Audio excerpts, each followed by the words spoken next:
Another day, another basketball stories na naman ang pagkikwentuhan natin. At ngayon nga ay ang pag-uusapan natin ng balitang rason bakit si Pascal Siakam ang nakakuha ng Eastern Conference Finals MVP.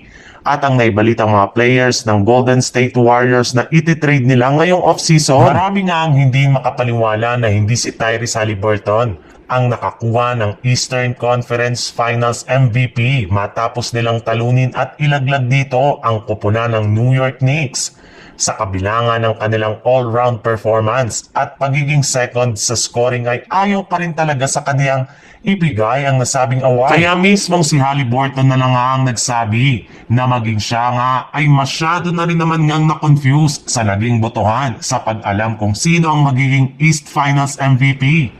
Pero ayon rin naman nga sa ibinulgar na balita ng isang NBA analyst, isang boto lang naman nga daw po ang nag-separate kina Pascal Siakam at Tyrese Haliburton sa MVP award since parehas rin naman nga silang nagkaroon ng malaking impact sa panalo ng Pacers sa East Finals. In fact, kung si Siakam nga ay nag-average ng 24.8 points, 5 rebounds, 3.5 assists, si Haliburton naman nga ay kumuha ng 21 points, 6 rebounds, 10.5 assists at 2.5 steals.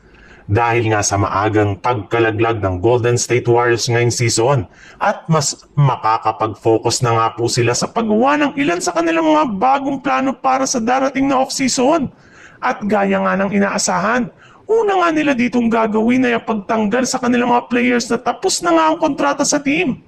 Para nga sa inyong kalaman, meron nga po ngayon ng Warriors na 5 players na inaasahang mawawalan at aalis sa kanilang team kagaya na lang nina Gary Payton II, Kevon Looney, Pat Spencer, Kevin Knox at maging si Jonathan Kuminga.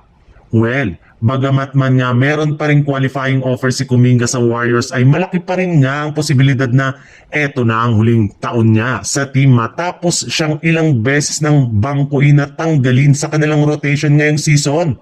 Kaya pinaniniwalaan na nga ng mga analyst na mas pipiliin ito na umalis sa Warriors at lumipat na lang sa bagong team na makapagbibigay sa kanya ng mas malaking kontrata at mas malaking oportunidad na maipamalas ang kanyang tunay na talento. Pero expected rin naman nga na gagamitin nila si Kuminga at iba pa nilang mga players bilang trade assets na maipang-o-offer sa ibang team para makuha nila ang kanilang mga target kagaya na lang ni PJ Washington mula sa Dallas Mavericks.